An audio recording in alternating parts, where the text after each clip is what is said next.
So, if you're having trouble with your vanilla gift card, indicating that there's an error, is that you should need first to know that there are a lot of indications if your Visa card says that way. So, first is that it may result to a status on hold. It may also result to unable to query or check balance.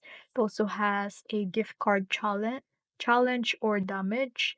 You need to contact your customer service for it. And it may also mean that you have an invalid card. You just need to double check if your card or balance is the right um amount.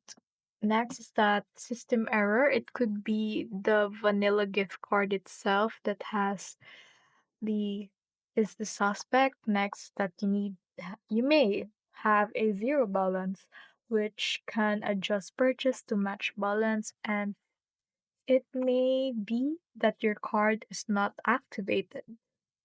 So if you can see here that your vanilla gift card has an error message or the status is damaged, then this reasons right here might be the one that's been damaging your card.